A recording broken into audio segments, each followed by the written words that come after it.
What it do, everyday people, man? We live. It's late. Am I late or y'all late? Either way, we here. We here, big dog. Um,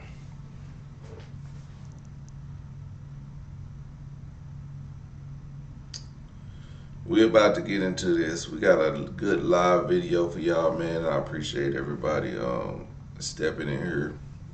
As always, we do this a nightly thing. It's a nightly thing. I'm trying to take over for the 99 and the 2000s. As y'all can see by the title, we do have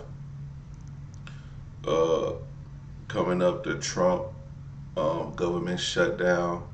We also have Arizona Democratic Senator being blocked by whoever his name is. Name slips my mind, as always, because I don't know these people. And also we have Kamala Harris. As y'all know, Kamala Harris spoke at the CBC. Was it the CBC?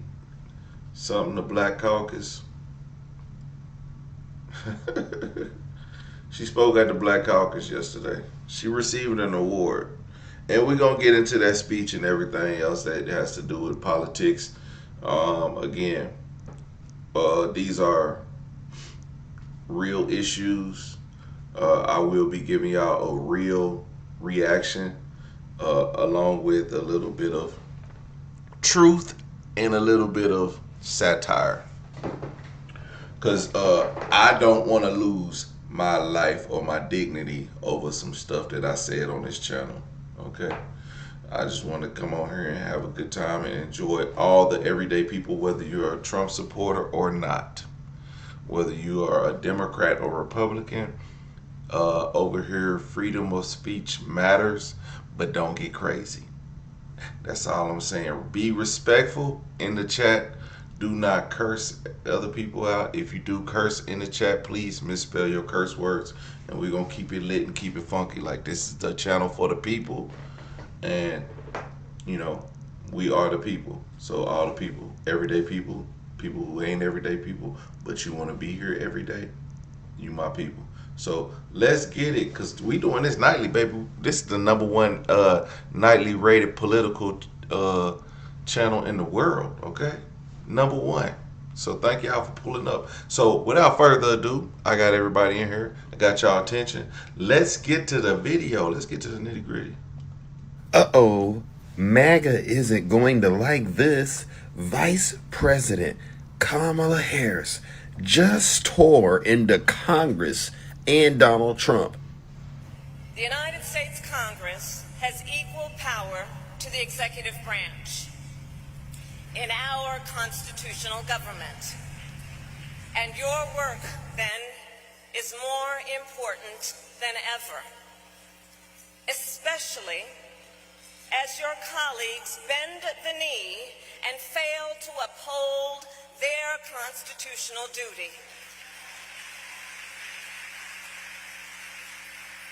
With each day, we are witnessing a president who has lined his own pockets and those of the super rich while he raises tariffs on the backs of working people, cuts SNAP and Medicaid, ignores science, ends the war on cancer, and deploys the United States military to the streets of America.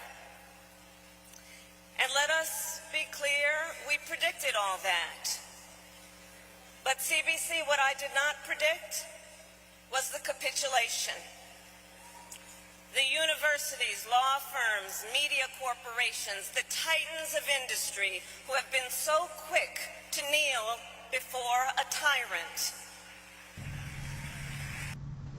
Yeah, see, that's what I'm getting. You know, I want to get at. I don't know what that. She said equipolate. I gotta Google that. I have no idea what she's talking about. But what I do want to say is the people that kneel at a tyrant. Okay, let's understand this, man. we've had some. Have you ever worked for a boss that wants you to kiss his ass, and then he just does whatever he want, and all the people that kiss their ass, they like get over on everybody else, and you just be like, I hate that person. I hate that person. Y'all do. I mean, we all have worked for a person like that, or worked with somebody like that, and then we see the people that kiss their ass. Well, my friends, it's a lot of people that do a lot of this in Congress. And we're going to get more onto this speech that she had and deeper in depth of what she actually said about the president. But I think she used this time to really attack the truth. And she's saying the truth. She's telling the truth. And instead of like thanking everyone for, her work and giving an actual speech. This was I believe this speech was her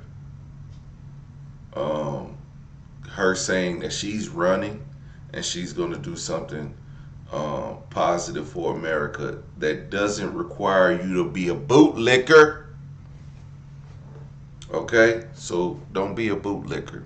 Okay, if you want to kiss Kamala's ass, I get it. If you don't. If you don't think that what she's telling you is facts, call her out. But what she's saying is there are people who align themselves with a certain individual who aren't willing to stand up to that person just for the fact that they might be able to align themselves in his good graces and he can do something good for them so they can financially benefit from kissing his ass. And that's just what she's saying. She's saying all these people are coming who follow this person are not being honest with themselves.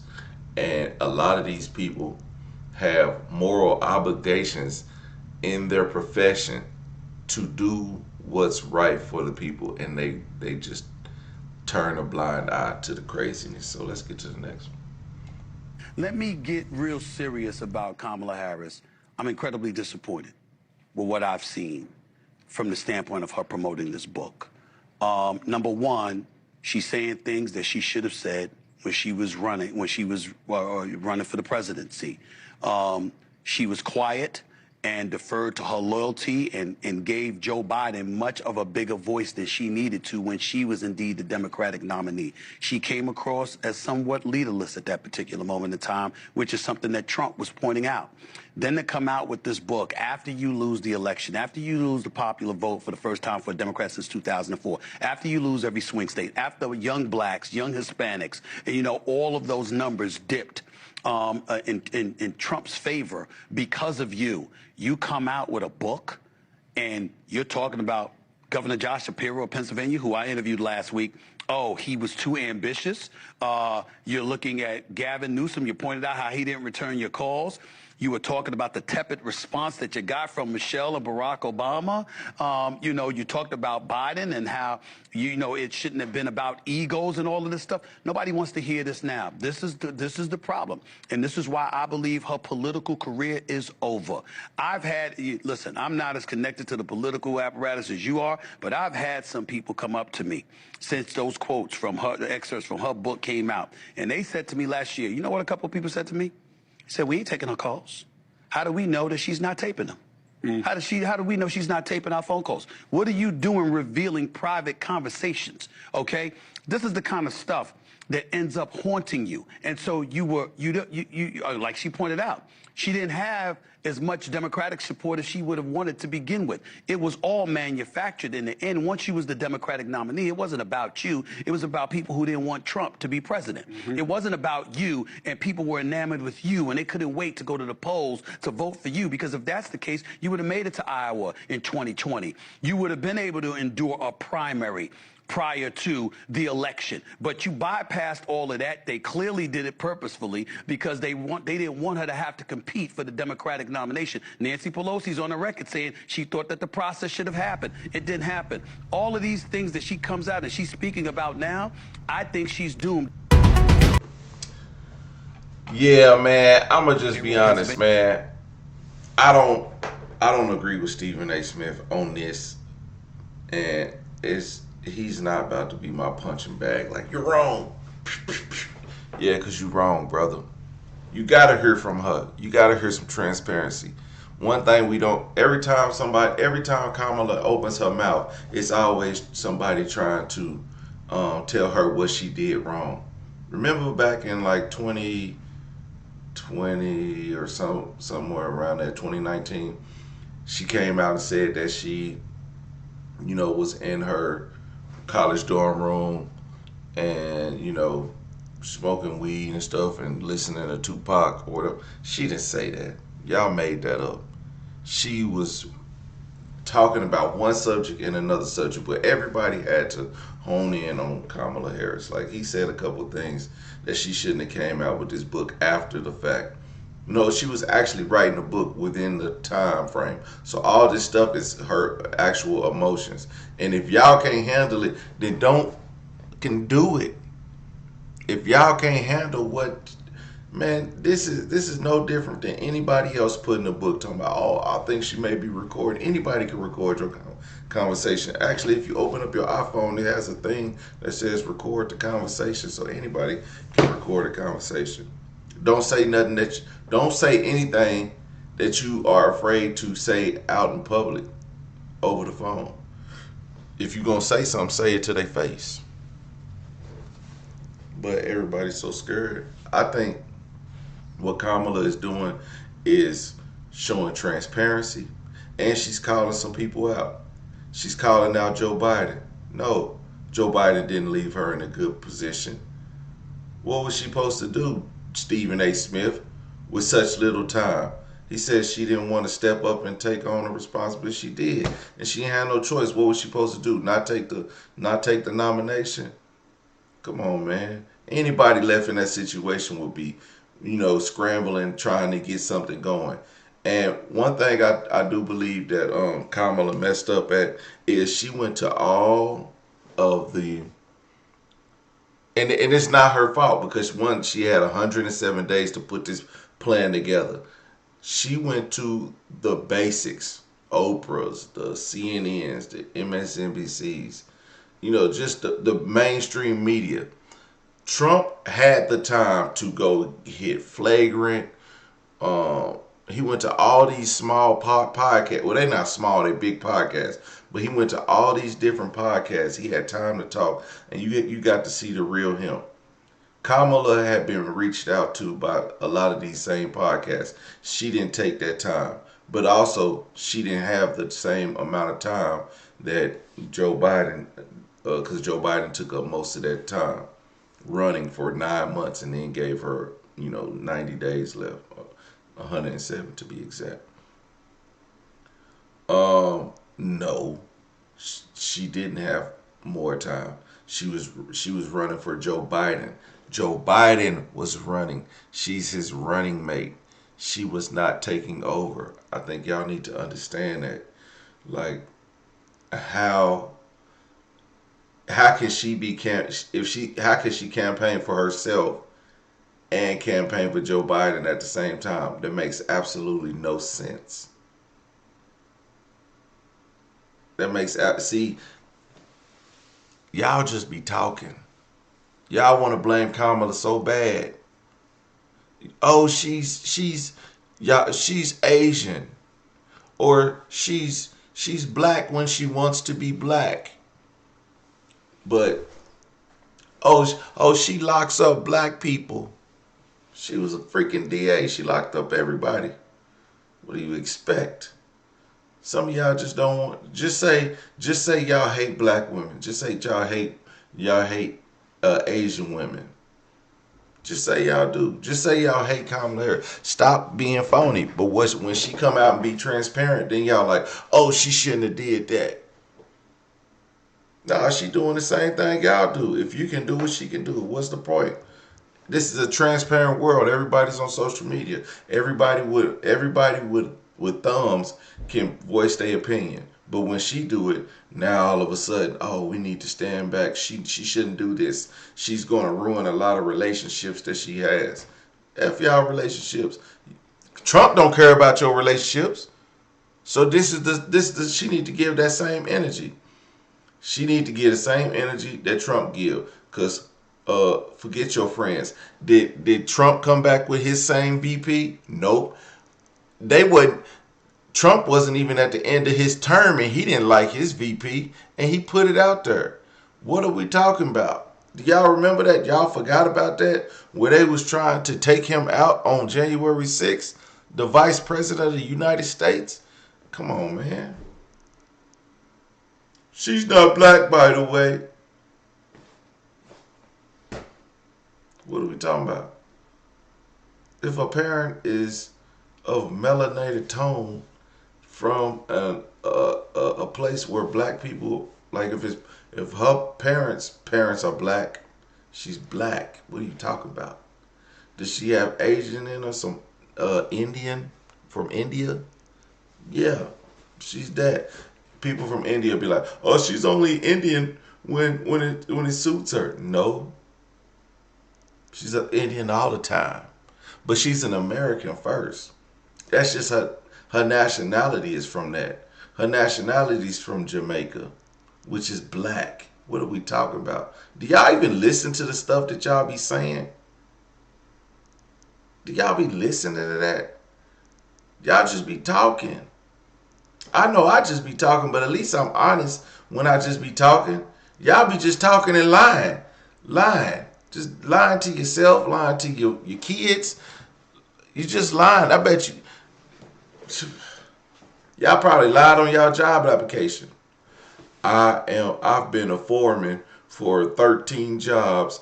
I managed 20 damn people knowing goddamn well you ain't did none of that. You liars. Y'all just be lying. Sometimes I be wanting to read y'all's comments, but y'all just be lying to y'allself. Trump is black. What are you talking about? He is a NIGGA. He say the shit that y'all don't want to say. He's ignorant. That's what a NIGGA is. Ignorant. Trump is black as it can be.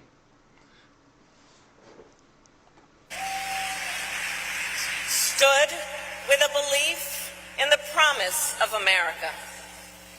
And today the CBC, in the tradition of its founders, confronts an unprecedented but not unfamiliar threat to that promise. The United States Congress has equal power to the executive branch in our constitutional government. And your work, then, is more important than ever, especially as your colleagues bend the knee and fail to uphold their constitutional duty. With each day, we are witnessing a president who has lined his own pockets and those of the super rich while he raises tariffs on the backs of working people, cuts SNAP and Medicaid, ignores science, ends the war on cancer, and deploys the United States military to the streets of America. And let us be clear, we predicted all that. But CBC, what I did not predict was the capitulation. The universities, law firms, media corporations, the titans of industry who have been so quick to kneel before a tyrant.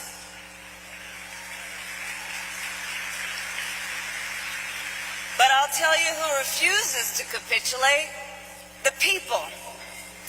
When a president with a fragile ego couldn't take a joke and brought down the weight of the federal government to silence the voice of a citizen, folks spoke with their pocketbooks this week, and Jimmy Kimmel is now back on the air.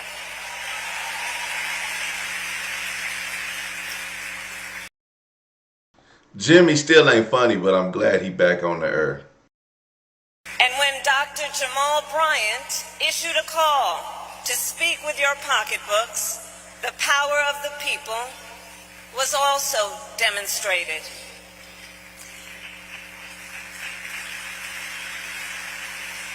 A time such as this demands that the leaders in this room remind the people of their power. Speak truth and speak with courage, even when you don't have all the answers. A time such as this demands that we win the midterms and enforce checks and balances on this unchecked, incompetent, unhinged president. Stood. You hear that? I don't think y'all was listening. So we're going to play it again. This demands that we win the midterms and enforce checks and balances on this unchecked, incompetent, unhinged president. You know why she said that? It's because Republicans aren't standing up. The only person that's standing up is Marjorie Taylor Greene. Or, yeah, that's her name. Something like that. Anyway, guess what? Her ass is out of here, buddy. Oh, the far right is mad at Marjorie Taylor Greene. They was all Marjorie Taylor Greene. Go get that ghetto black bitch, Jasmine Crockett. Go get her. Go get that ghetto black. Y'all was all Marjorie Taylor Greene all then. Now she's like, oh, and when it was Bill Clinton's in the Epstein files, Bill and Hillary had a secret freaky fetish of sleeping with children. And when they see the Epstein files, now Trump naming her, and they're like, yeah, hold back on them Epstein files. Let's, buddy, we need to focus on the real things like immigration. Like what now? And Marjorie Taylor Greene is like, I'm not doing it. We need to fight for justice for women. You know why? Because it was white women.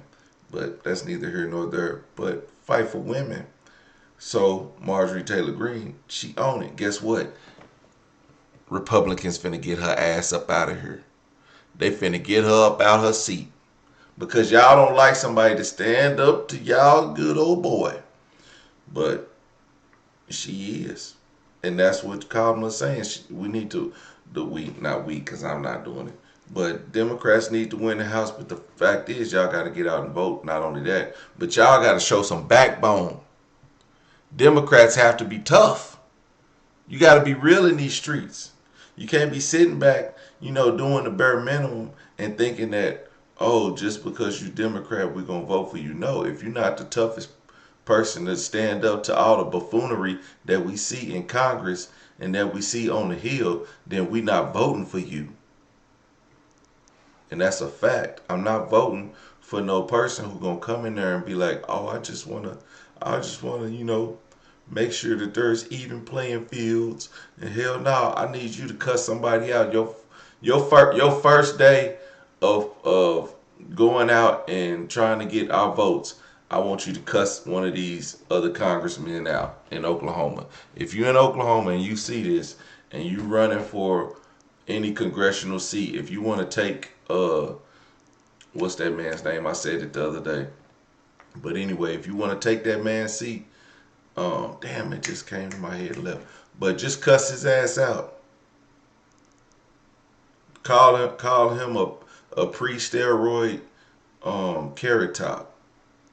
If you just cuss him out and go hard like that, I'll be like, okay, I can trust this man. He not going to go up there and not take no stuff. Like Jasmine Crockett, I wish she was in my state. Because we need a Jasmine Crockett, male or female. Just somebody who going to stand up to the people who are trying to basically they in they in Congress having arguing like they in third grade. Well, you got long eyelashes. You wear fake weaves. You bleach blonde, bad built butch body. This is a all out verbal assault. Nobody's getting nothing done, but it's entertaining. But at the same time, we need somebody who's gonna fight that shit. When they go low, go lower. You don't have to go to hell, but you do need to let them know you're not there to be played with, because that's what they want to do. Intimidate you to be like, oh, well, she's just being immature, so I won't say anything. No, say something back to her. If you don't say nothing back to him, I'm not voting for you. Because if you don't say nothing back, that means you're not going to have my back. So say something back, and that's what we need to do. I'm not saying just go up in there start talking noise, but if they say something, say something. Balances on this unchecked, incompetent, unhinged president.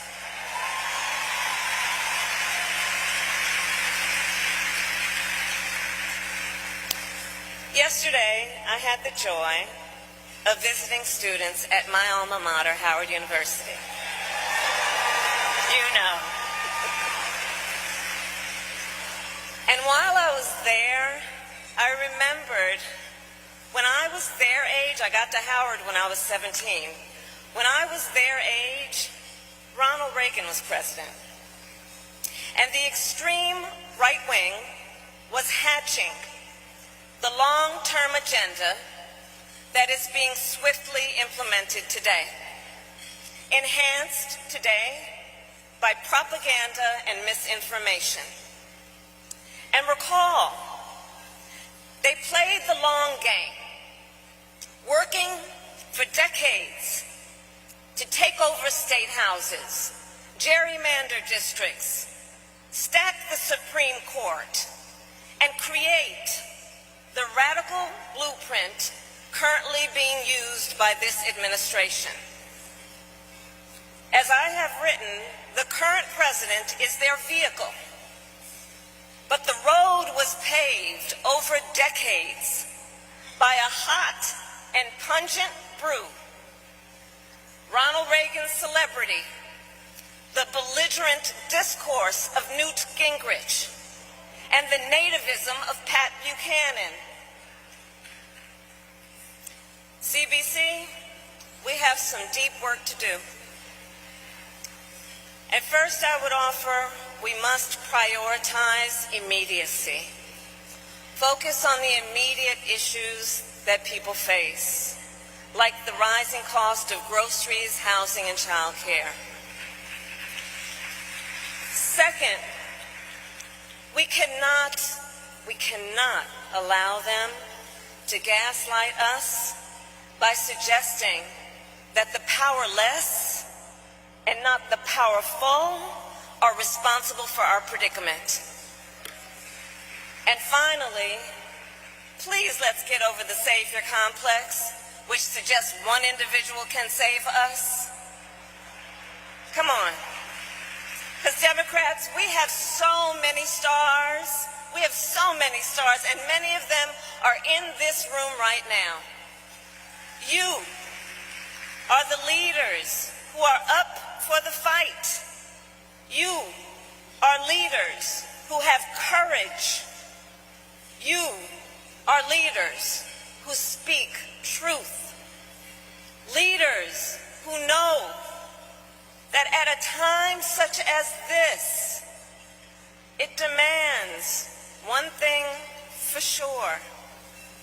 We must fight fire with fire. So CBC, let's get to work. Thank you.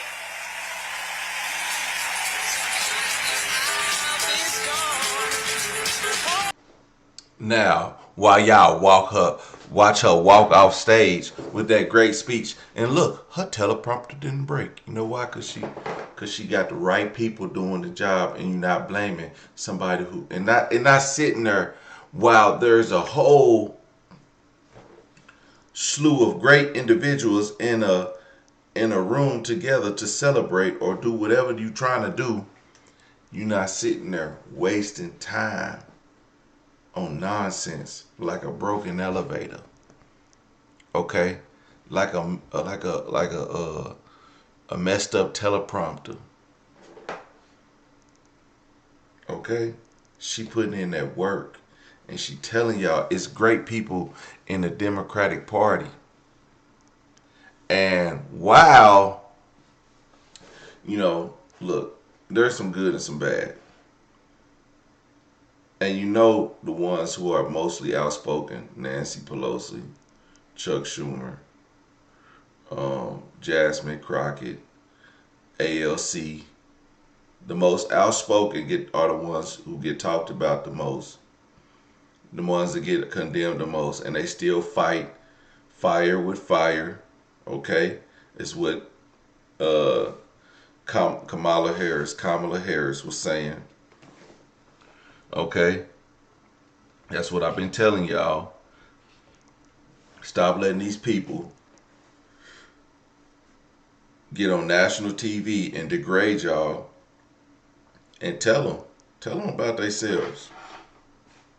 Because it's just too many times that Democrats, they want to attack policies, which policies matter.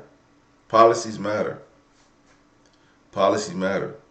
But someone said, "How could you sit through this?" Why? Because we didn't have a 12-year-old sitting up here mocking everybody and calling people idiots and boosting up their own confidence about what they've done and what they've accomplished, and haven't pretty much accomplished anything.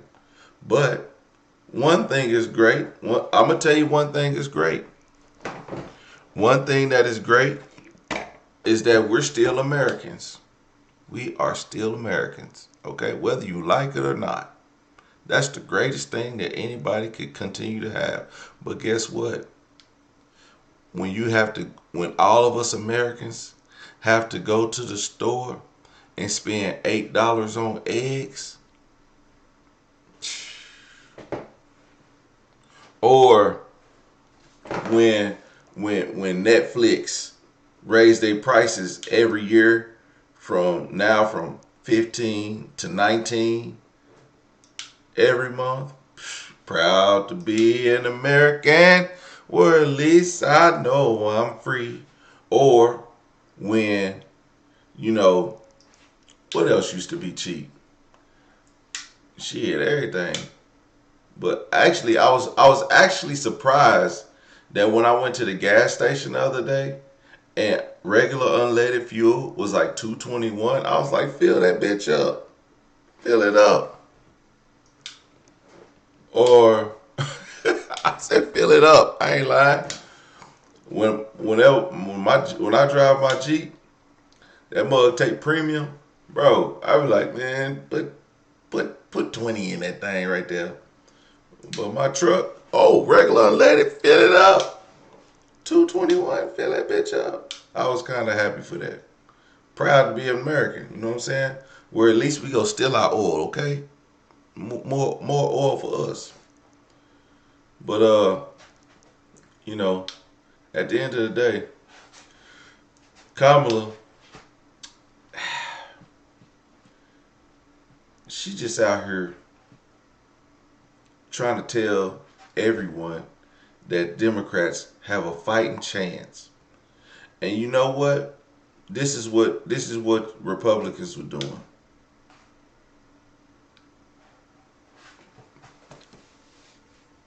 Wait, let me ask y'all this. Republicans, do you literally hate Kamala? Or do you hate that she's a woman? Because we heard the same things about Hillary. But even though Hillary got a few bodies, but that's alleged. Those are alleged bodies. But do y'all hate Kamala? or do y'all just, or is she just a Democrat and you just don't want to? You don't hate her because she a woman. So I think, yeah, he's stupid. Uh, she's a very educated woman. So I just think that like y'all are so stuck up y'all party's ass that y'all are afraid to call y'all are afraid to call out y'all's party for anything. So it's not that you're just against Kamala. You're just afraid to call out your party for nonsense. You couldn't sit in Marjorie Taylor Greene's seat at all. And she's not the brightest of the bunch. But she has the balls to stand up for what's right.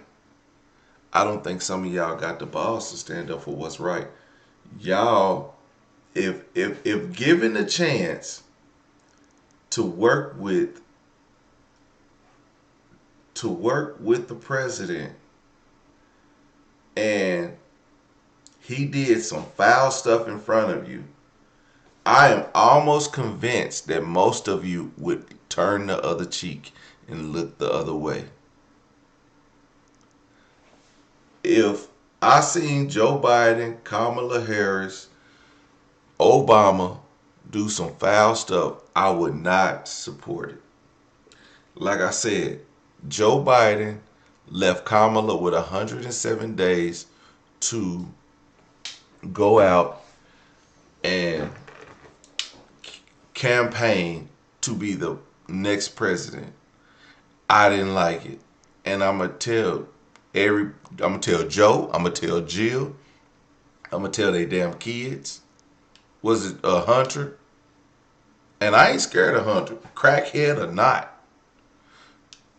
I'll let his ass know. I will let him know that your daddy ain't shit for doing Kamala like that. And Kamala didn't like it, but she didn't say nothing at the time. You know what she did? She went and got on her job. She went to perform her duty for America that she was vowing to protect, to work for. She was working for Americans. And guess what? She didn't win. But when it all said and done, this book that's coming, and I've read all the quotes and stuff that's in this book. She coming, and she not taking no prisoners. But y'all want somebody who is able to speak their mind. Y'all don't want her to just shut up and go sit in the office. We need somebody who's stand up like she is. If she felt slighted, because when Trump do it, nobody say nothing. Oh well, Trump's. I'm a diehard Republican. I can't say nothing about it. Look at the polling, both the public and the private polling. The problem is not that Kamala's campaign was too short, it's that it was too long.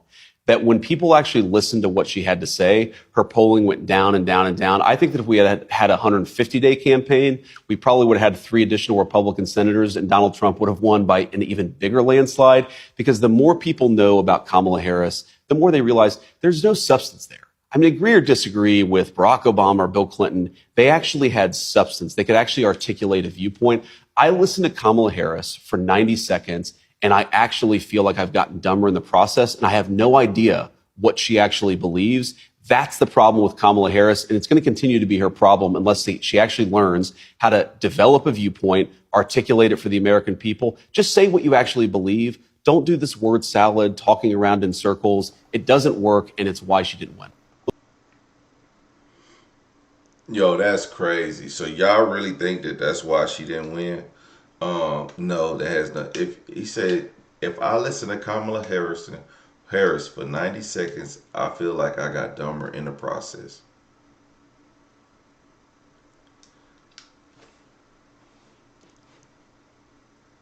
Did y'all listen to that UN speech? Did anybody listen to that UN speech? I mean, come on. Come on. Hell, he said he feel dumber as she speaks. Kamala said capitulate. I have no idea what that meant. Matter of fact, I'm going to Google it. Because, yeah, I feel dumber because I don't know what capitulate means.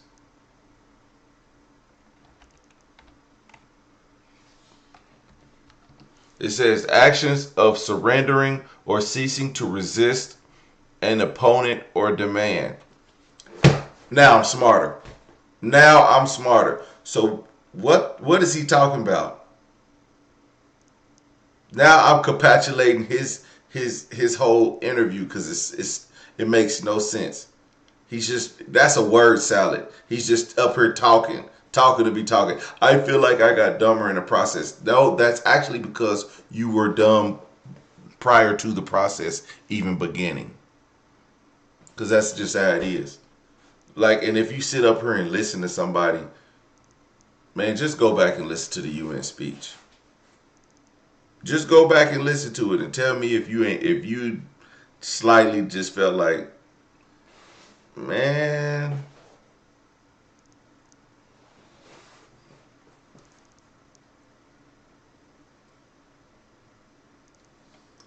Yo.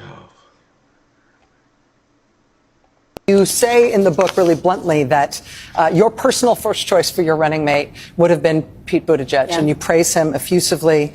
You say he would have been an ideal partner if I were a straight man. And you say effectively that demographically it was too much to ask of the American people to ask them to elect you with him as your running mate. I wonder if his reaction to that, since this part of the book has come out, if you've had any reflection on that, or I guess I'd ask you to just elaborate on that a little bit. It's hard to hear. Yeah. With you running as, you're the first woman elected vice president. You're a black woman and a South Asian woman elected to that high office, very nearly elected president. To say that he couldn't be on the ticket effectively because he was gay is hard to hear. No. That's not what I said. That he couldn't be on the ticket. Yeah. Don't be trying to misconstrue her words, Rachel. Okay? She didn't say it's cause he gay. It's cause she's a black woman and South Asian woman, or a woman in general. She's a woman in general. And because she has, melanated skin, a black woman running with a gay man on a ticket. I'm going to let her finish what she say, because I ain't seen this either. But the white man, I want y'all to be honest in the chat. White men, would you want a black woman and a gay man running your country? Would you vote for that? Would you first ever woman president is a black woman, her vice president is a gay man? Yeah, boy, the Charlie Kirks of the world would be going crazy. Y'all would be going crazy.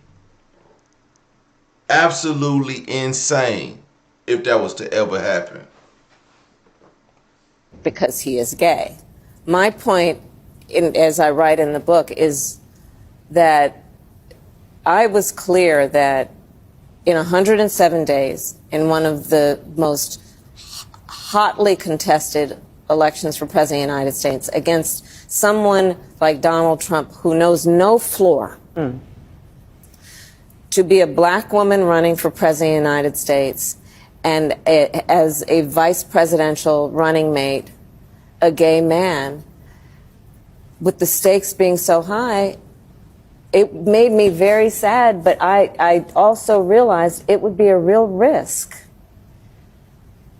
No matter how, I've been an advocate and an ally of the LGBT community my entire life. So it wasn't about any prejudice on my part, but that we had such a short period of time, and the stakes were so high. I think Pete is a phenomenal public servant. And I think America is and would be ready for that. But when I had to make that decision with 2 weeks to go, you know, and maybe I was being too cautious. You know, I'll let our friends, we should all talk about that. Maybe I was. But that's the decision I made. And I, as with everything else in the book, I'm being very candid about that. Yeah. With a great deal of sadness about also the fact that it might have been a risk. You say. See, at this point, she was almost there. All I wanted to hear Kamala say was, "We wouldn't have got the white men of America."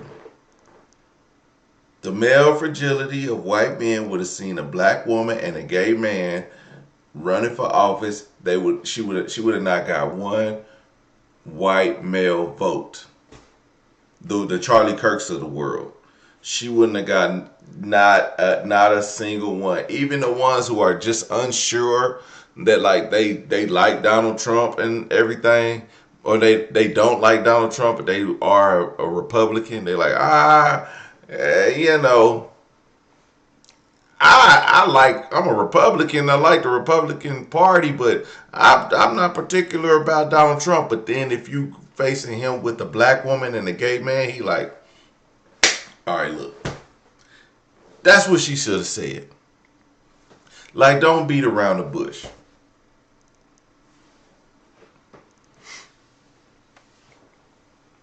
Well, do you think that writing this book could have burned some bridges, though, that could help you politically?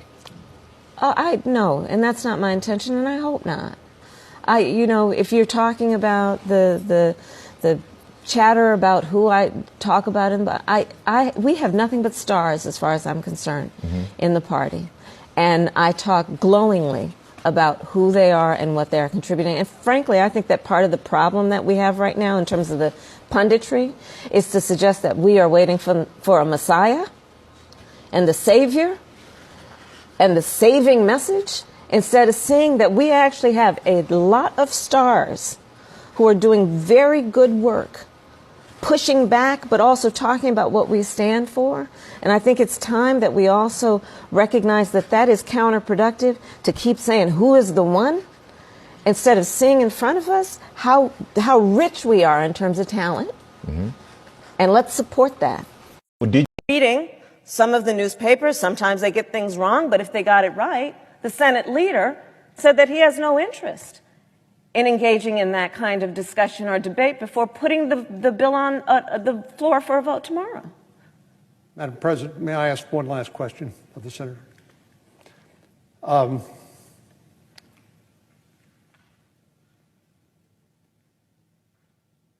What I'm trying to fathom, Madam President, is why the Senator would rather have these negotiations occur behind closed doors as opposed to here on the floor of the Senate for the American people to see broadcast on television. Don't you think that sort of interaction and debate and negotiation out in front of all 330 million Americans would be beneficial to healing our country and coming to some consensus about what the appropriate reforms should be? Indeed, that is the beauty of the Judiciary Committee. Our meetings are public meetings.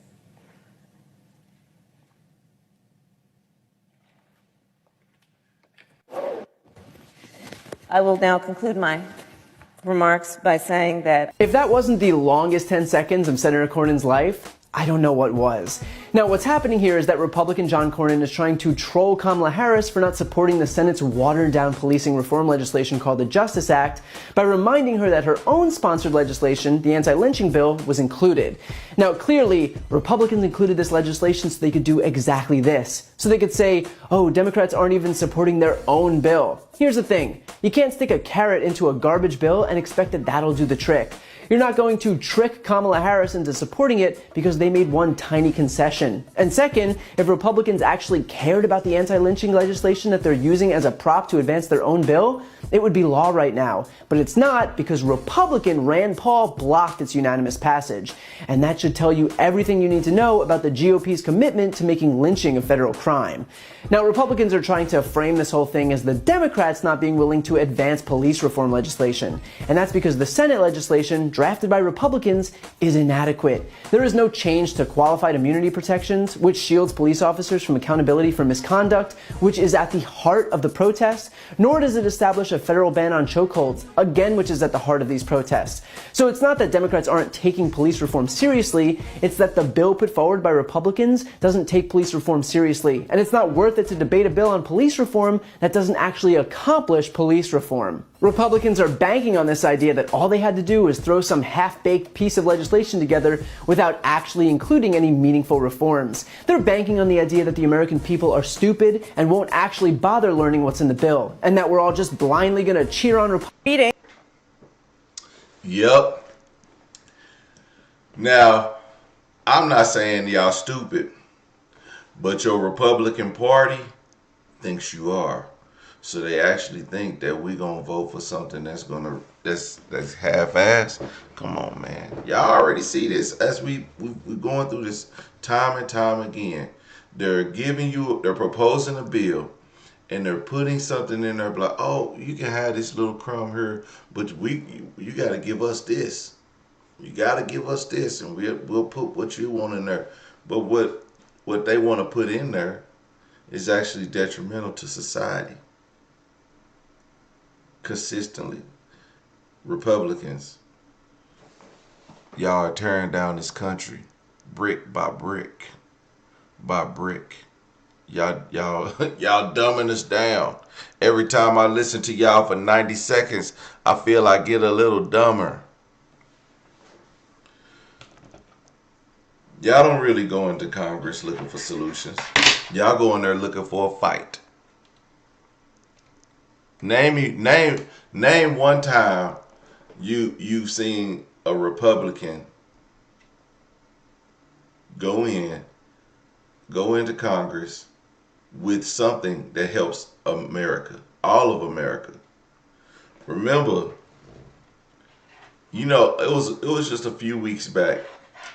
It was a white woman who went super viral for her food stamps getting taken. Now, as much as I would like to entertain a white woman on food stamps, because I've dated plenty, but nothing like a white woman on food stamps. They get a lot too, because they go to them, just letting y'all know. But the thing is, it was probably a skit or a satire. And she does this with a lot. Every time there's something going off, she does some crazy stuff. And people still believe, people bite into the clickbait. She goes viral for these stupid rants that she goes on about, her 8 kids, and she drives a BMW and all this stuff. And it's just fake. But in middle America, there's some truth to that. There's some truth to people losing their food stamps. And it ain't just black people. The fact that you gotta now have to go work 20 hours a week to maintain your food stamps, I mean, I think it's good. But what about for your 80-year-old aunt who can't work? What about for your disabled cousin who, who just down on his luck, but he can't work the 20 hours? The people that can get Section 8. Let me tell you, this is why only limiting people to Section 8 for 2 years has never worked. And you'll end up with so much homelessness, as if homelessness isn't a problem. Oklahoma just tore down all the homeless camps.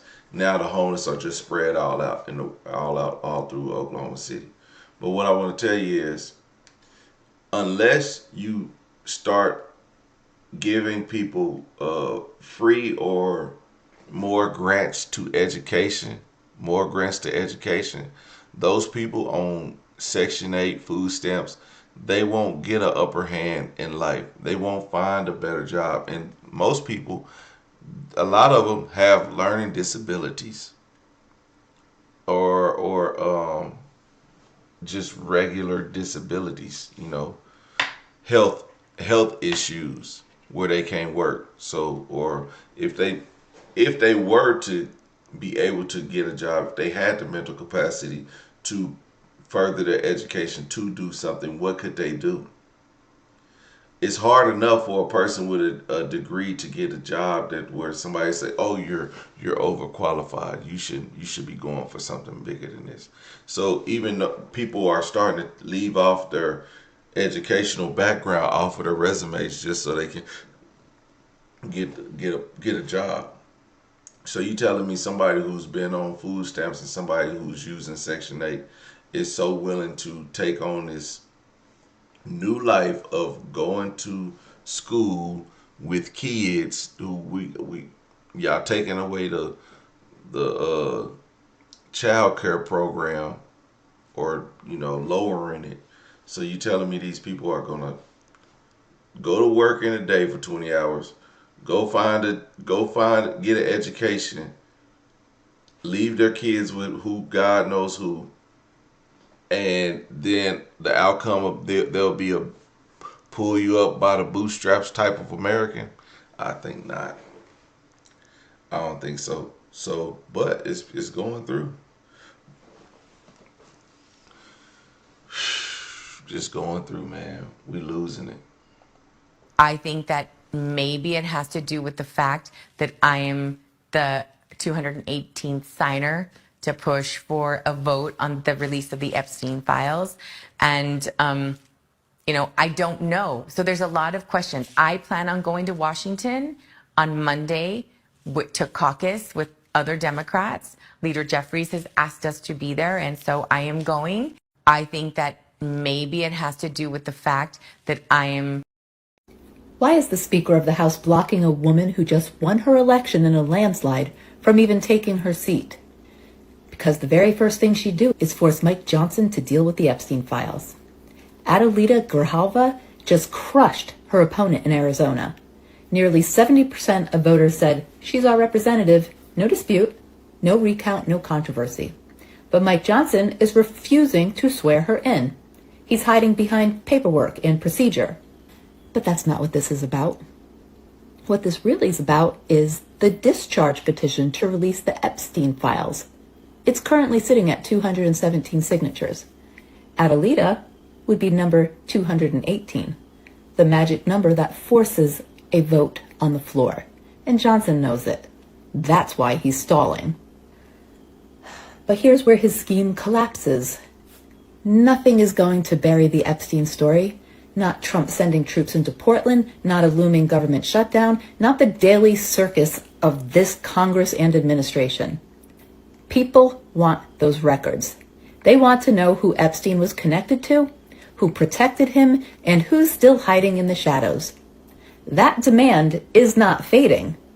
By dragging his feet, Mike Johnson just proved the point. Republican leadership is desperate to keep the Epstein files locked away. And instead of smothering the story, his delay is oxygen. He's made himself the face of the cover-up. Mike Johnson thinks delay is protection, but all it really does is spotlight his fear. 2 weeks won't bury the Epstein files. That's the latest he can swear this Congresswoman in, 2 weeks from now. 2 months wouldn't stop it. 2 years couldn't. Every day he stalls, the pressure grows, and the public's demand gets louder.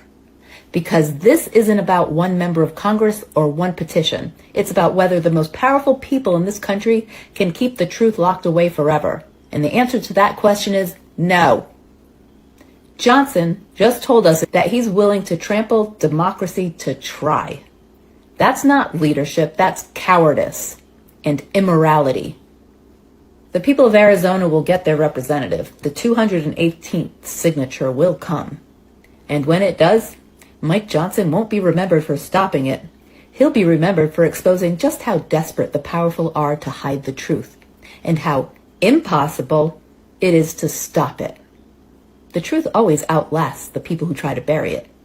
Always. So, Mike, stop playing games. We're done.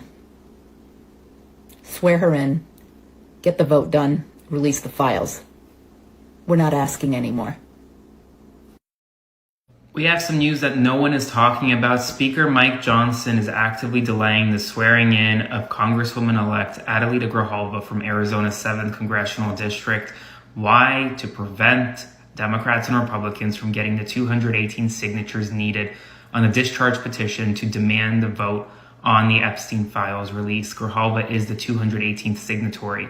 And while she was elected in a special election earlier this week on Tuesday, in the past, Johnson has allowed members to be sworn in almost instantly the next day or the couple days after. With Grijalva, he's delaying 2 weeks, maybe even 3 weeks, to October 7th or October 14th, giving him more time to potentially dissuade Republicans who have signed on, from Nancy Mace to Marjorie Taylor Greene, to remove their signatures. And right now, everyone needs to know what's happening in Washington, because this could delay an important vote on the release of the Epstein files. Spread the word, because more people need to know. And as always, follow along for all the news you need to know about. We have some news that a Democratic win in a special congressional election all but confirms the House Republicans will be forced to go on the record about whether to release the Epstein files. Adelita Grijalva won the race in Arizona's 7th Congressional District last night. This is the daughter of the late Congressman Grijalva, and she has already vowed to sign on to a bipartisan discharge petition. Now, that petition would force a floor vote on the release of the Epstein files. Grijalva's vote would finally give Democrats and a handful of Republicans, frankly, the majority needed to actually make the vote happen. This is a rare event, okay? Since 1935, fewer than 4% of the 639 petitions that have actually been filed in the House of Representatives have actually been discharged. A Democratic win in a special...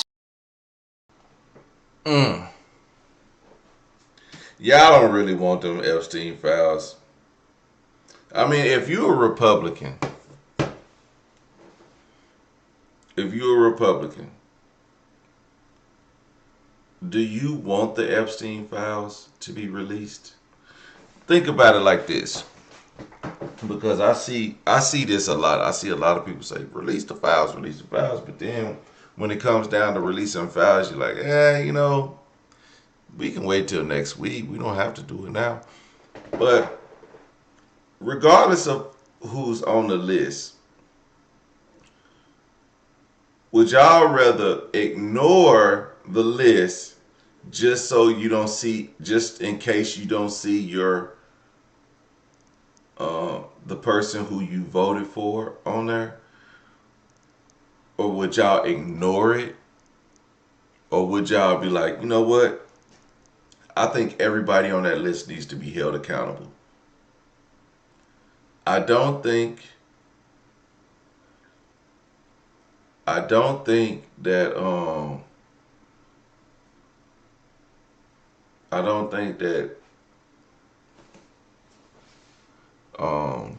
Republicans, I think Republicans will still support Donald Trump if he's on that list or not. If he's on the flight logs, I still think Republicans will support Donald Trump.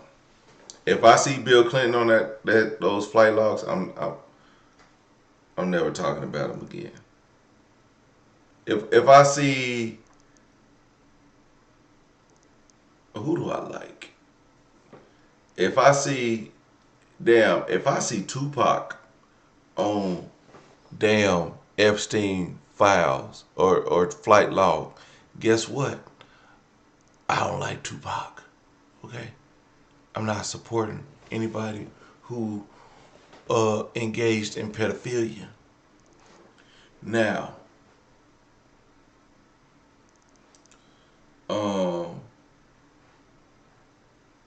mean, it's just a fact. Some people you gotta hold accountable for being sickos, and they have to come to, they gotta come to the front and explain themselves. But my thing is, if somebody is on that list and has been denying it this entire time, what are you going to say to them lying up front about them being on that list and not really acknowledging why they were there. Of course, they're the rich of the rich. Not maybe some people actually went over there and did not know about the exclusive behavior that was going on. But it's kind of hard to believe that you would be invited somewhere where it's widely known by the powerful, rich and powerful, that this was going on. So, in fact, so much that somebody had to come out and say, like, this isn't right. That person might have just got a glimpse of what's going on and said, this isn't right. This isn't right. Because that's how all this stuff came out. Somebody was like saying that, oh yeah, I'm down. I'll keep our secret. And then they went over there and found out that they was sleeping with little girls. And you're like, wait a minute. Wait a minute. So I just think that, like, yeah, anybody on that, anybody in those files needs to be held accountable. It just is what it is. Somebody said Chris Tucker's in it. Hey, I love Friday, but if you're a creep and you know that you went over there and you did some creepy stuff, like, why wouldn't you speak out on it? Like, say, hey, I knew about it.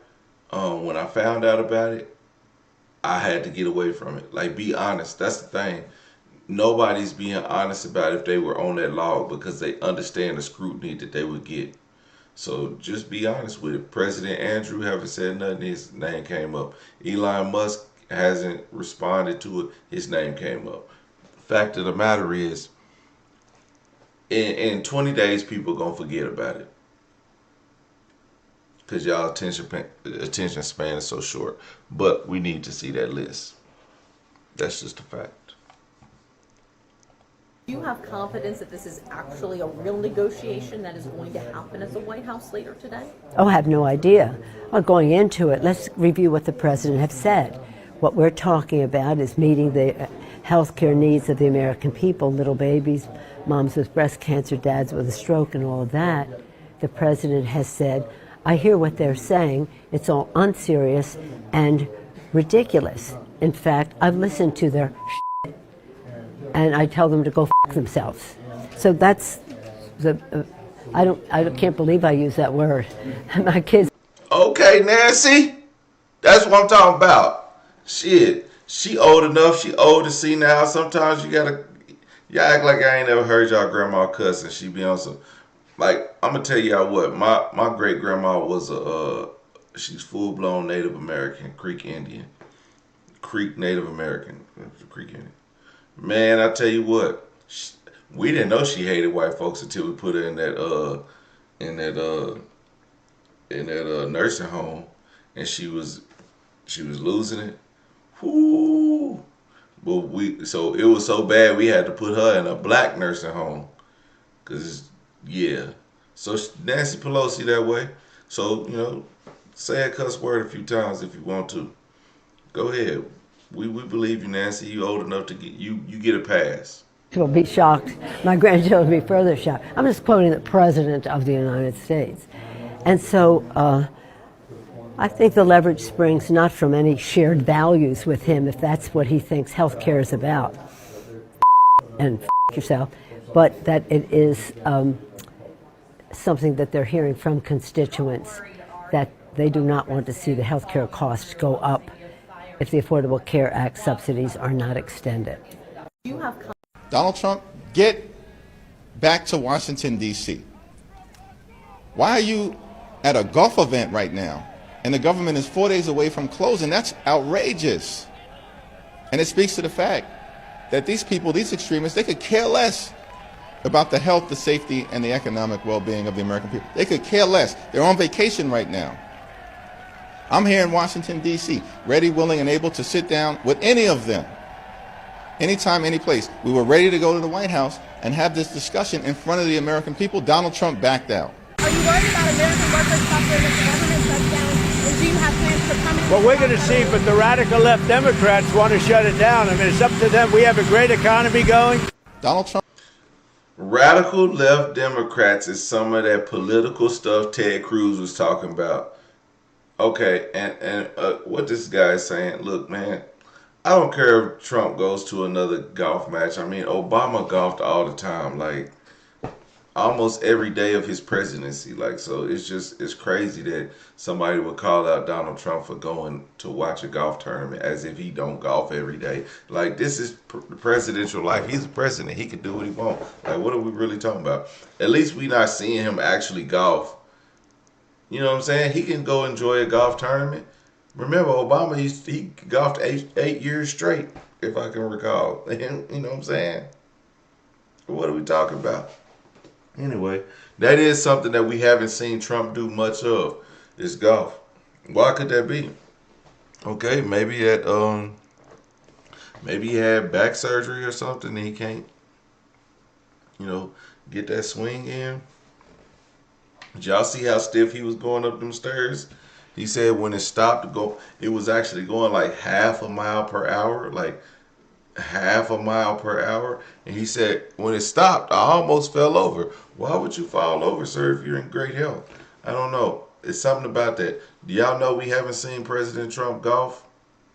When last time we seen President Trump golf? Y'all got to think about that. Think about that. Let him go enjoy it. As long as he's not actively golfing every day like he did in his first term, I am okay with him seeing a golf tournament because he's going to get on a jet and get right back to Washington. Let's see, we got to take our wins with our losses. We complain about the dumb shit sometimes. Like, let him go see a golf tournament. Like, it's on the weekend. It's the weekend. We 4 days away, but it's, can we get, he only 2 business days though. 4 days, 2 business days. Let the man have a little time golfing. And as long as he not golfing every day like he was his first term, like literally every day. Come on, man. Y'all remember, like, we act like we forgot about that. Like, if he want to go see a golf tournament one time, it's just like, we know he missed golf. That's for damn sure. We just had a very frank conversation with the Senate and House Democratic leadership. Look, the principle at stake here is very simple. We have disagreements about tax policy, but you don't shut that government down. We have disagreements about health care policy, but you don't shut the government down. You don't use your policy disagreements as leverage to not pay our troops, to not have essential services of government actually function. You don't say the fact that you disagree about a particular tax provision is an excuse for shutting down the people's government and all the essential services that come along with it.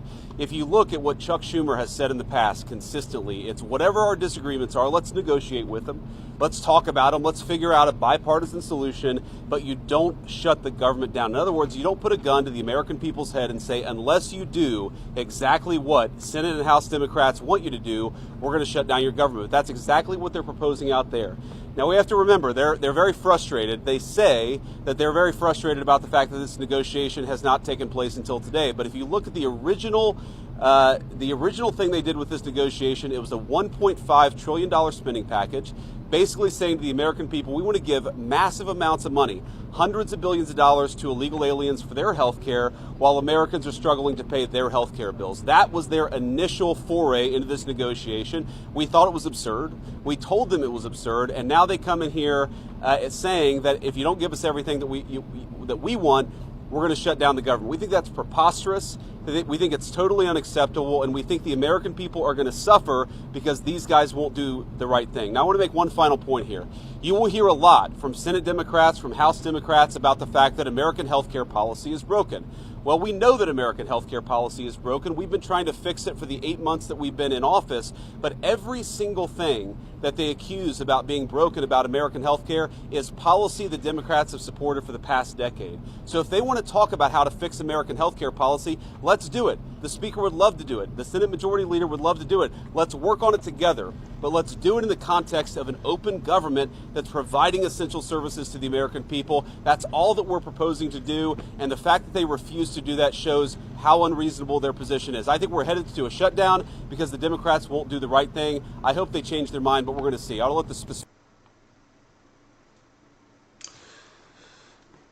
Man, y'all ever go to y'all cousin house and he just tell y'all some elaborate ass story and you be like, man, this nigga lying, but y'all don't really want to call him out, so you be like, yeah, okay, yeah, that's what's up, damn, that's right, yeah, it's the Democrats, right, man, damn, but all the while that nigga lying, he lying, but he lying just as much as his beard is hella gray on the sides and his sideburns is gray and then his beard is all brown. Like, that's a lie. You ain't got that damn good of genes where you got this perfectly brown hair up here and your sideburns is gray and your full beard is brown. That's a lie. JD Vance, you just be lying about it. You just be lying for no damn reason. It's the Democrats. It's the radical left. They all Americans in Congress and they trying to do the best for America. Remember the affordable health care plan? You know who? Man, shout out to Miss Williams. Well, the federal government employees care about all of it from both sides. Hey, the federal government employees care about all of it from both sides. Miss Will I Ams. Yes. Yeah. You gonna have to elaborate more on that because I want to know. My mother's a federal employee and she's sitting over here talking about like, well, they are like having the government shut down, but she still got to go to work. Even though the government gets shut down, they still got to go to work. And if the government shutdown exceeds what the actual pay is, then they will still have to go to work, but they might not get paid or something like that. I don't know for sure. I don't know for sure. But anywho,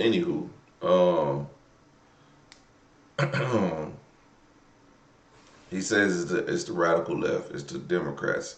Yo, every year it's the same thing. Oh, it's the Democrats. It's the Republicans. Y'all don't want to do this. It's a negotiation. Everybody has a negotiation. And if we do this every year, this is the biggest bill of the year every year. And everyone tries to stick their twos and fews in. Every year. And every year somebody comes out a victor. Like, yes, we did it for Republicans or we did it for Democrats because this and that. Every year. I remember it was a government shutdown for months. My mama was off. But she ended up getting retro paid back. But it was like months that we didn't have no money coming in. I mean, we had money coming in, but not from my mama's job. So, and that's only happened one time I can recall in my lifetime. So I don't think that is this. I think they'll come up to an agreement. They always push this every year. I don't know if it riles up people, if it riles up their base. Like, hey, we're coming with this. We're coming with this. We're trying to fight for the people. And they always say, well, why do we fight? Why does it have to be this fight with the government spending and stuff like that? But this is what you putting in the bill with the government spending. Just do this government spending alone when you do the bill. But no, y'all want to throw in y'all twos and fews and just want to one up the next. And it's American lives we talk about. This the real federal government, like the military. Y'all playing with the military at this point. Here, ladies and gentlemen, is what we're talking about. 24 pages. It's a continuing resolution to fund the government through November the 21st. I don't know where they're saying this is some huge partisan thing. This is something we do fairly routinely. And when the Democrats had the majority on 13 different occasions, they had the majority, President Biden was in the White House, we passed continuing resolutions to fund the government. This is purely and simply hostage taking on behalf of the Democrats. The Republicans are united. House Republicans, Senate Republicans, President Trump. The House has passed a clean funding resolution to fund the government until November the 21st. It's clean, it is bipartisan, and it is short term. But it gives us enough time to finish the appropriations process, which is the way we should be funding the government. So Republicans in the House and the Senate, President united, they've passed the bill. This is sitting right now at the Senate desk. We could pick it up and pass it tonight. We could pick it up and pass it tomorrow before the government shuts down, and then we don't have a government shutdown. It is totally up to the Democrats, because right now they are the only thing standing between the American people and the government shutting down. We're all in favor of funding the government, and this is something that's been done routinely 13 different times by the Democrats when they had the majority. So it's to me, it's purely a hostage-taking exercise on the part of the Democrats. We are willing to sit down and work with them on some of the issues they want to talk about, whether it's the extension of premium tax credits with reforms. We're happy to have that conversation. But as of right now, this is a hijacking of the American people, and it's the American people who are going to pay the price. So y'all know, if Democrats can get it passed with Republicans passing the bill, if Democrats can pass things through, who's really holding it up? It's because Republicans got filth, flooring filth, defunding everything but the police. I ain't saying defund the police. I'm saying they've defunded everything but the police. I think defund the police is stupid, honestly. But I'm saying they defunding everything but the police. Mark my words. Don't think I'm if you break in my house, I'm calling the fucking police on you, okay? Just saying. After they either be here to arrest you or put you in a body bag. I'm just telling you. One or the other. But they want to defund SNAP. They want to defund housing. They want to defund programs for children. They want to defund federal funds to schools for things such as, well, what they would consider would be critical race theory. They don't want that being taught.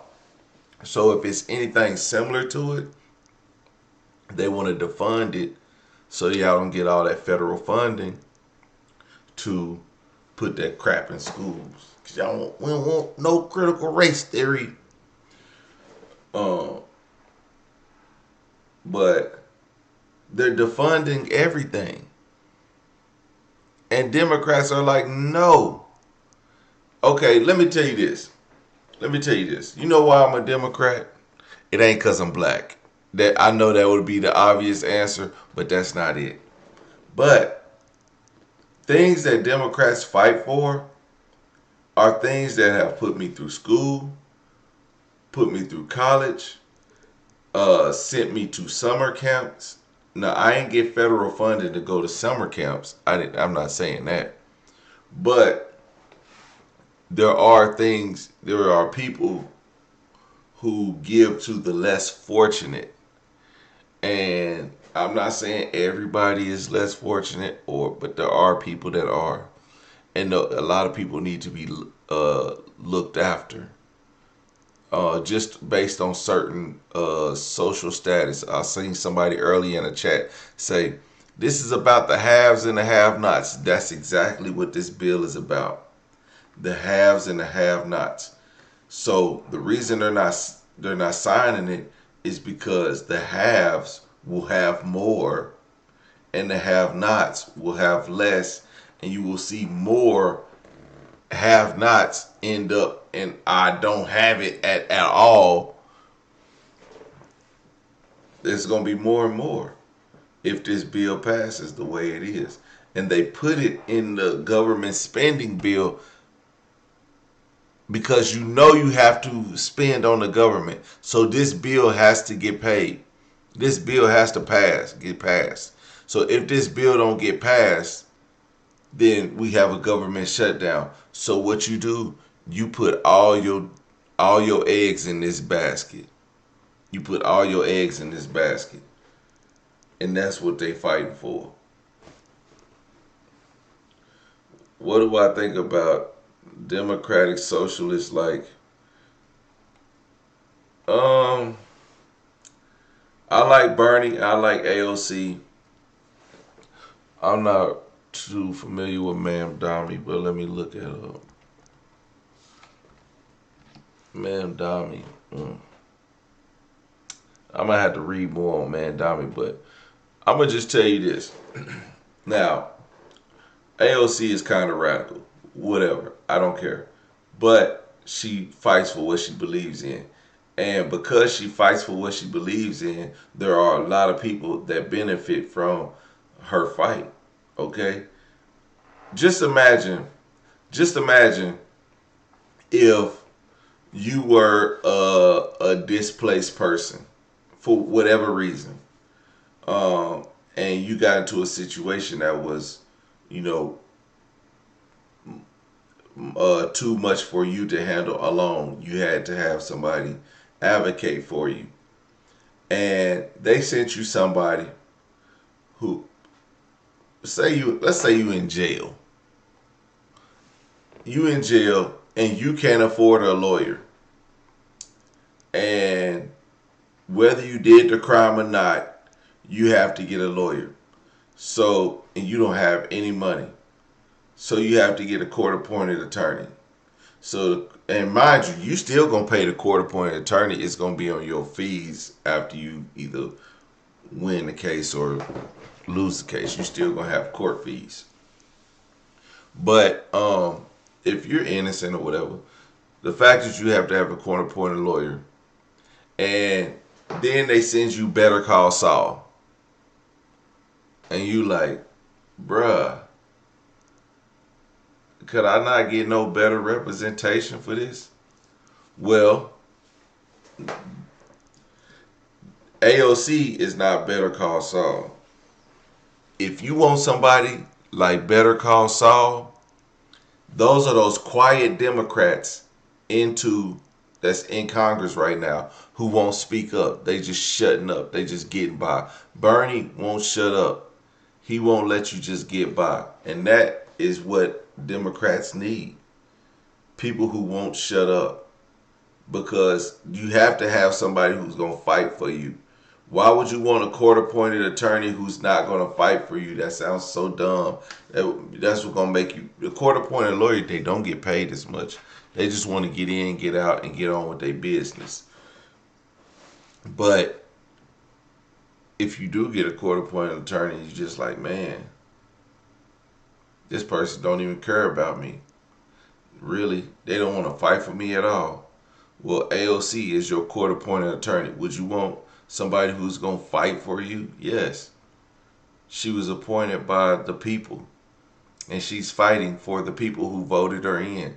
So I don't think there's nothing wrong with that. Yeah, do I think some of the stuff she says is, extreme? Yes.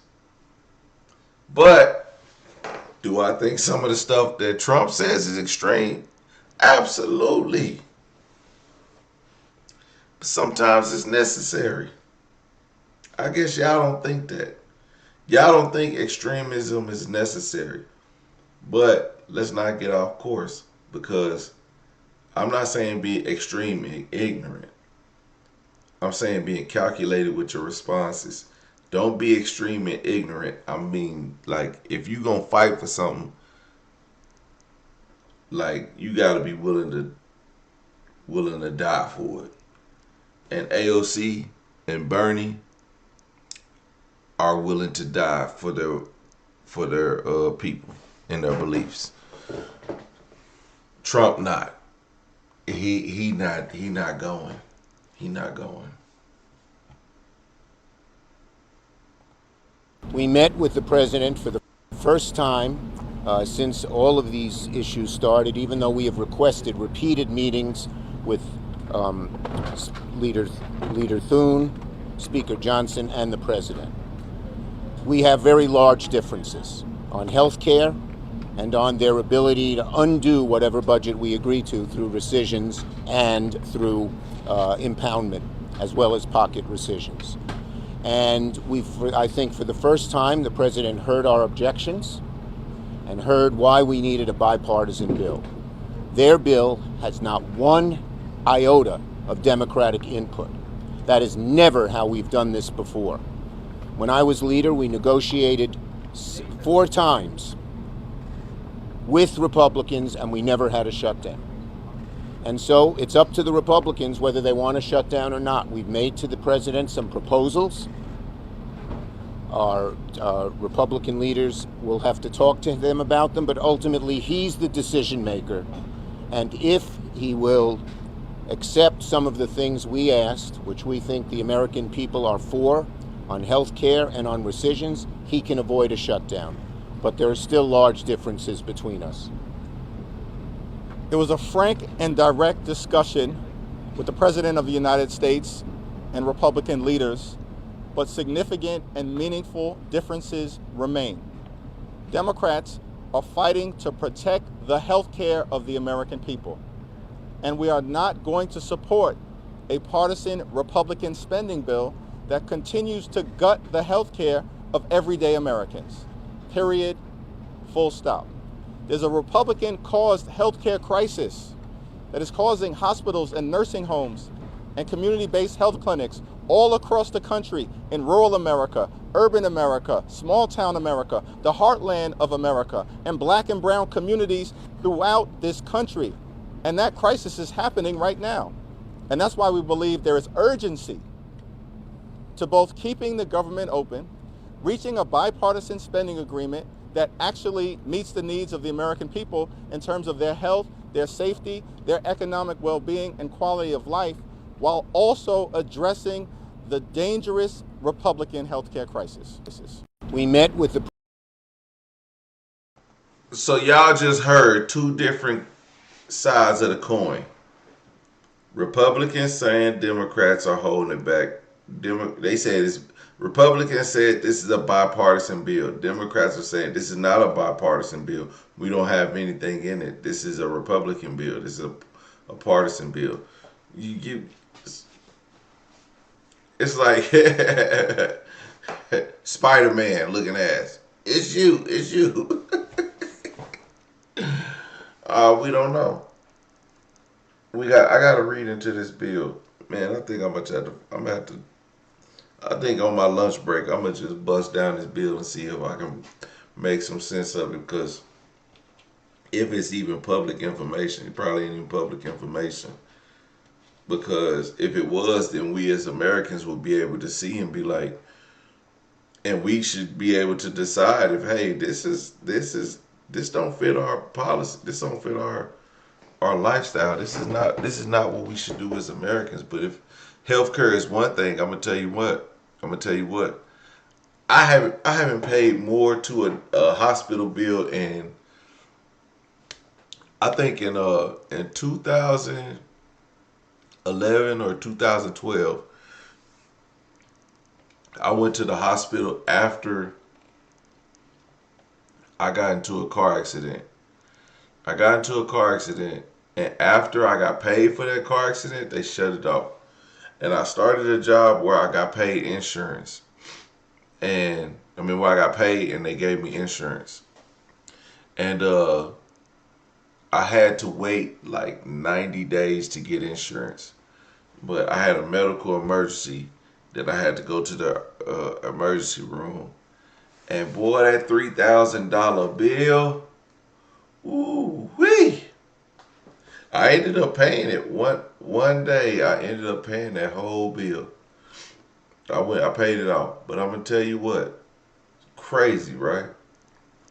So just a few months ago, I had to take one of my children to the emergency room. Man, that bill was like, man, I had to pay like $567. I was like, damn. Why? I thought my insurance covered this. They was like, no. I was like, them damn Republicans. Them damn Republicans tearing up the healthcare system, tearing up our insurance. Our insurance is able to not cover certain stuff that we need. Actually, and bro, I pay like $500 a month for insurance for me and my 5. You know what I'm saying? Like, damn. I'm like, damn, not like that.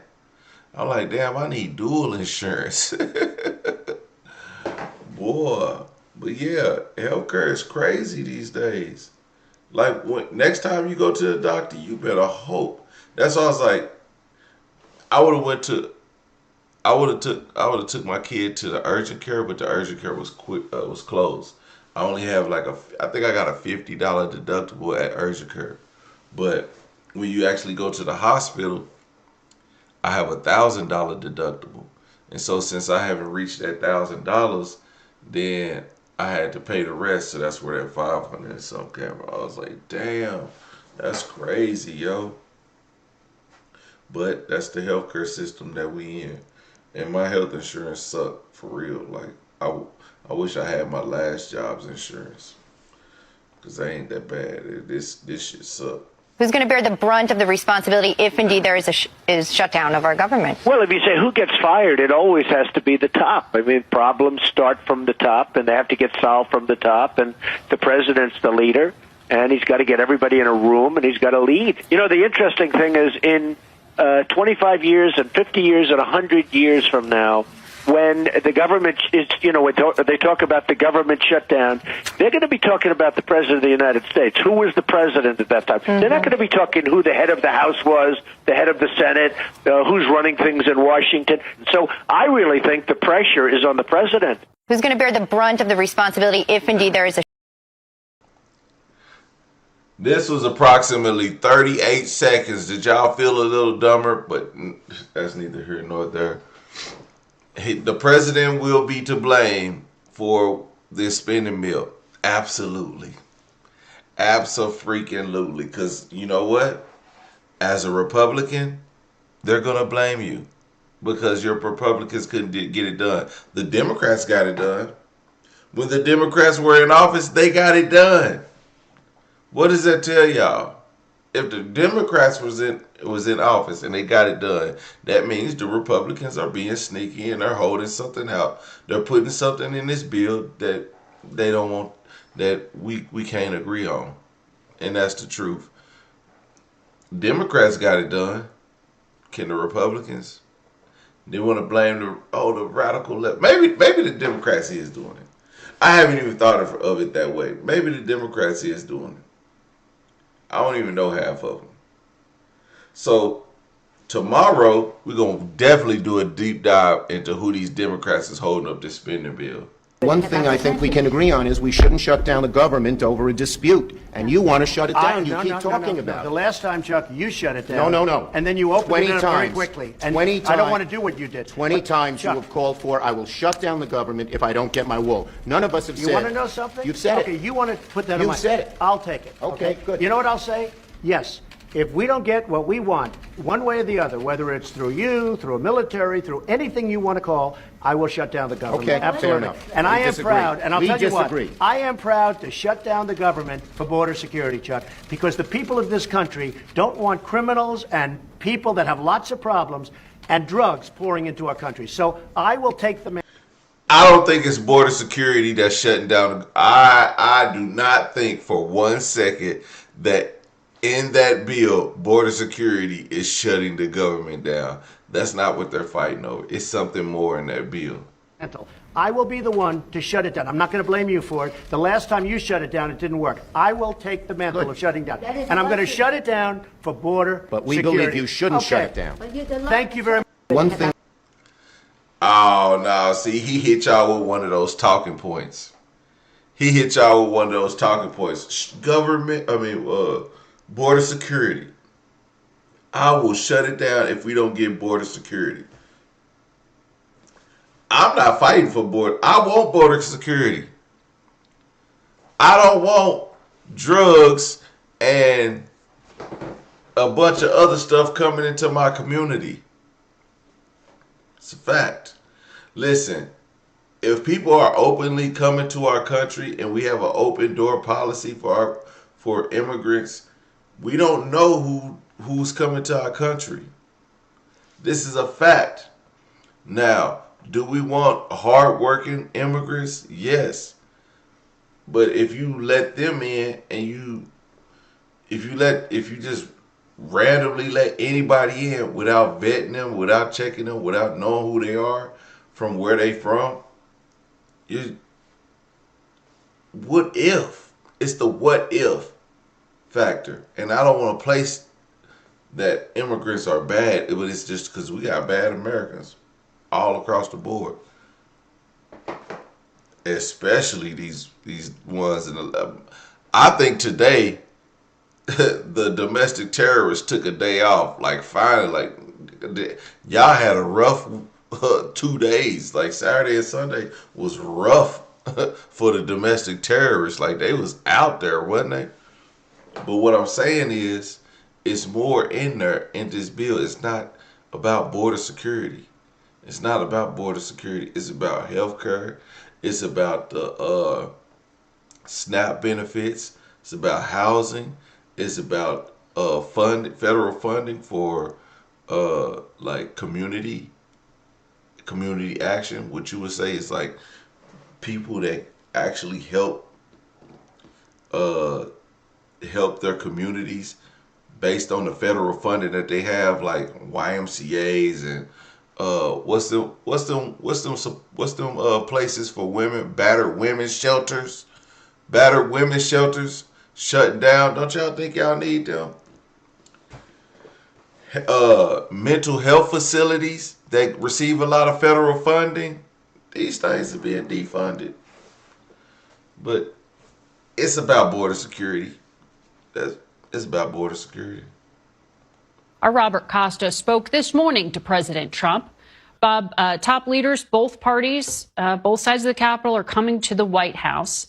Did the president tell you he thinks a shutdown can be avoided? A shutdown looks likely at this point, based on my conversation this morning with President Trump. He says both sides are at a stalemate. Democrats want to extend health care subsidies that were part of the Affordable Care Act, but President Trump said his focus on health care is on preventing undocumented migrants from having access to any of the U.S. health care system. Now, it's illegal for any non-citizen to have that sort of access, but President Trump says we're not going to have it. Quote, we're not going to allow it in terms of moving forward on any discussion unless the Democrats come to his side on health care and don't focus on the subsidies. But based on my conversations with top Democrats, that's not going to happen. So President Trump told me, quote, I just don't know how we are going to solve this issue. That makes a shutdown quite likely. And inside the White House, sources are saying President Trump actually welcomes a shutdown in the sense that he believes he can wield executive power to get rid of what he calls waste, fraud, and abuse. And there is that memo, as you mentioned, that says the government is ready to have mass firings if a deal isn't struck. Reductions in force, right. Well, we also know that the president took some extraordinary public statements in the past few days. He publicly said he wants to see Adam Schiff, now a senator, Letitia James prosecuted, along with James Comey, the former FBI director, who is now indicted. Yesterday, he twice posted on social media about former FBI director Chris Wray. Did the president tell you, is he planning prosecutions? I did not speak directly to the president about that today, but fishing around all weekend in his inner circle, it's clear this is just the beginning in terms of possible prosecutions of those who have scrutinized the president or criticized him over the years. You mentioned the mortgage policy potentially of Senator Adam Schiff of California. He's being discussed inside of the Trump administration. So is Letitia James, the New York Attorney General who sued the president over how he valued his real estate holdings. And there are others not even on our radar at this moment, like retired Joint Chiefs Chairman Mark Milley, who are being discussed as people who may have taken action against the administration or president in some way, allegedly, in the views of those inside, and they want to see the Justice Department hold them to account. There's such a gap right now in Washington. Republicans believe what President Trump is doing is accountability. Democrats are alarmed and see this as authoritarian government at work. And there's a real tension there that's not going away.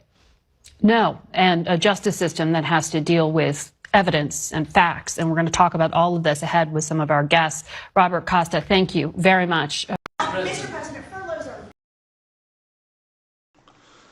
are... Somebody said Donald Trump ain't even taking a salary, and explain Omar going from 30,000 to millions on the salary of, listen,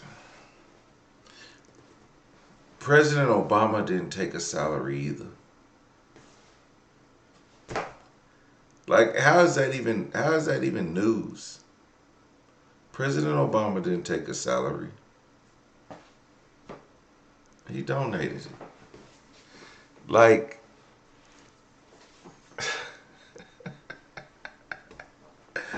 that's not news. That's not like something that, oh man, Trump, he's for the people. I mean, he's donated all his salaries. Every quarter, every 3 months, he donates his salary. So did Obama. Like, what are we talking about? You know? That doesn't make any sense. But I guess. Very typical when the government shuts down. Why is the administration directing federal layoffs of federal workers this time around? Well, this is all caused by the Democrats. They asked us to do something that's totally unreasonable. They never change. They want to give money away to illegally, people that entered our country illegally. They want to give them massive federal money. And we don't want to do that because it means everyone's going to just keep pouring back. Right now we have absolutely perfect borders like you haven't seen in many years. Even better than I had great borders during my 4 years, but these borders are stone cold closed. You can only come into our country legally now. But the Democrats want to give it all away. They want to open up the borders. Take a look at that.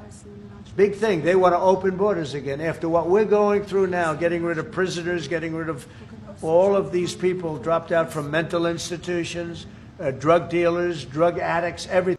Regular families, hardworking immigrants. Don't forget them people too. They're putting everybody into our country. It's all ended now. But this is what Schumer wants. This is what the Democrats want. They want to have, and they want to take our money. We're doing well because of tariffs. We're doing unbelievable. We're making more money than we ever have made. Mr. President, furloughs are very typical when the government shuts down. Layoffs of federal workers this time around. Well, this is all caused by the Democrats. They asked us to do something that's totally unreasonable. They never change. They want to give money away to illegally, people that entered our country illegally. They want to give them massive federal money. And we don't want to do that because it means everyone's going to just keep pouring back. Right now we have absolutely perfect borders. So do y'all believe this? Y'all believe that Democrats want to give money to illegals for health care? Now, they want to give money to illegals for health care, but yet, as an American, if I go to the emergency room and I don't have insurance, I am stuck with a $3,000 bill and no federal funding. So as an American, but I guess if you're an illegal and you're undocumented, once you go to the hospital, they have to treat you, but they have to release you because you don't have no insurance. Man. But guess what? They don't pay that bill. But me being an American, it affects my credit. Can I get a home with this $3,000 medical bill? Nope. I'm an American though. The healthcare system is supposed to help me. Nope, it don't. So who are we fighting for? Who are we fighting for? If we had perfect borders,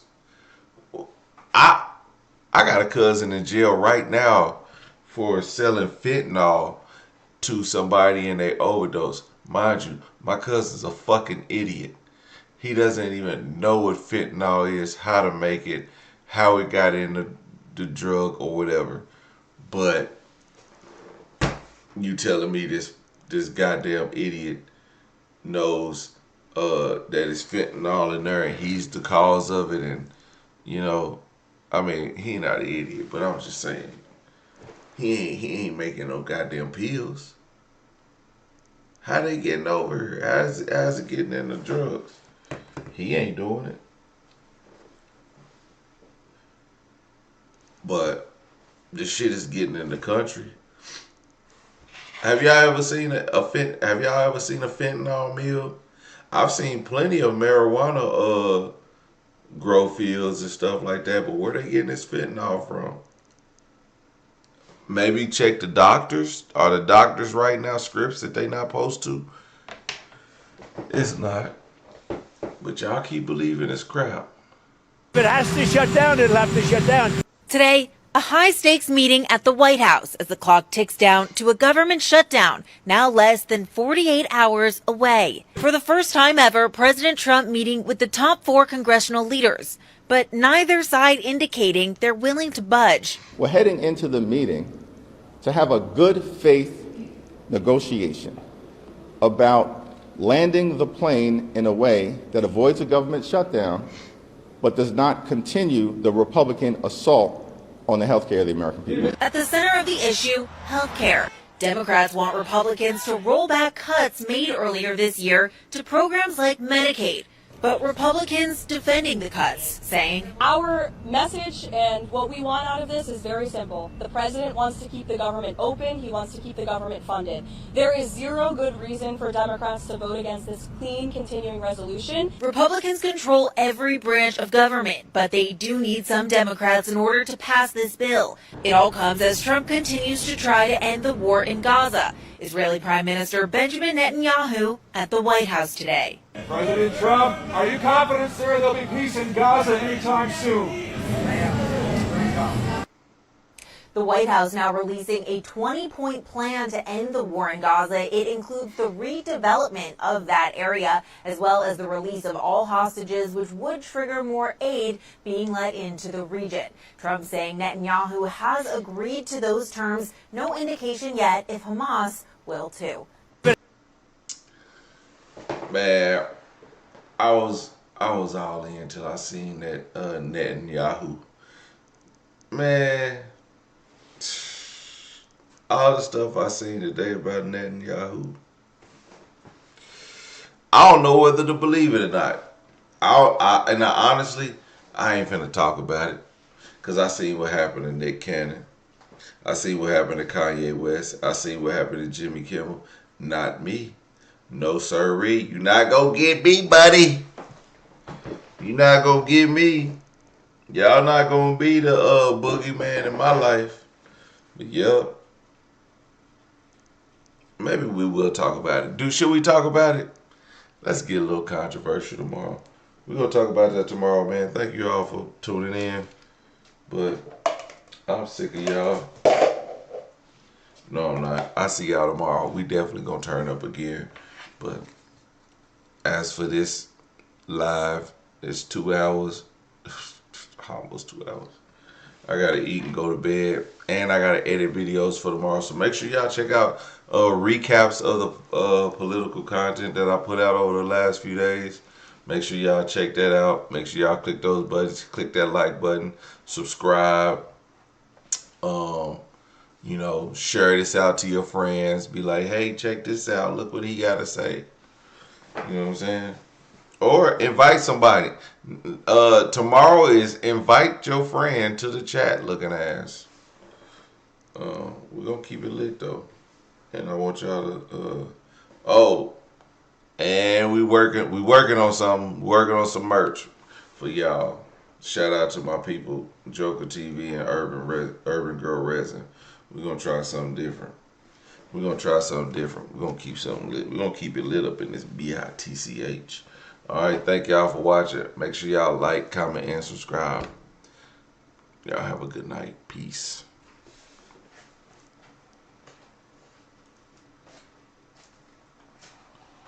Turn out the lights on y'all motherfucking asses.